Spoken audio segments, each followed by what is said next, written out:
Let us look at the fibers as a whole. You've got natural fibers like cotton and woolen, where the fibers are not taxed because naturally produced goods. As again that you've got synthetic fibers and artificial fibers. Now, there is a duty at the petrochemical stage, for example, caprolactam on the manufacture of nylon, PTA in manufacture of polyester, etc.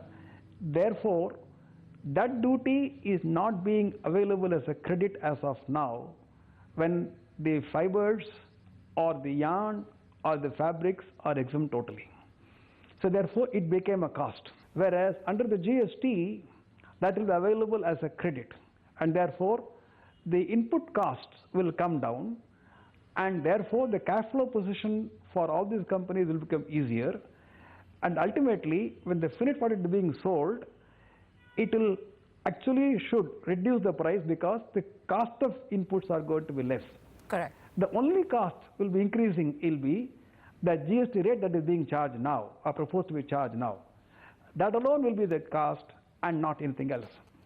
In the case of natural fibers, since the natural fibers, namely cotton and woolen, are not taxed because they naturally produced goods, now any duty, any tax going to be imposed now under the GST regime will be an extra cost to the ultimate consumer. Now we must also realize that Indian textile export is one of the vibrant exports to all over the world. And as of now, all these things became cost, and therefore claiming the drawback or any other exemption became so cumbersome.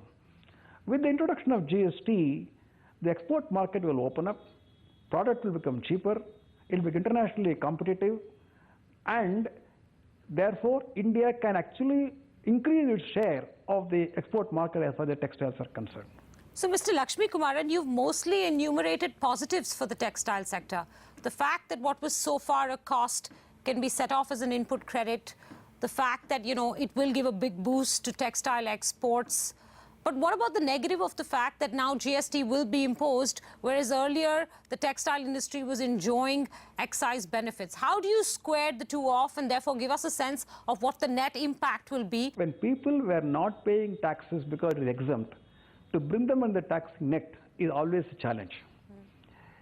But once the GST is now brought in, and once all of us know that the chain of payment of tax can never be broken. Right. If that is a principle, then people have to come in line.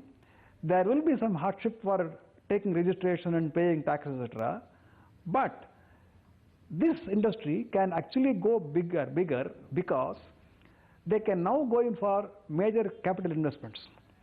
Any capital goods being bought for modernization of the plant or expansion of the textile units, etc., the taxes paid on this will be available as a credit again. So therefore, capital cost itself will come down for these industries, and those who want to plan modernization and expansion, this is the right time when GST is introduced. I see the integrated companies should see it as an opportunity to get into the GST. In fact, they should go to the government and ask for the GST because it is going to benefit them tremendously.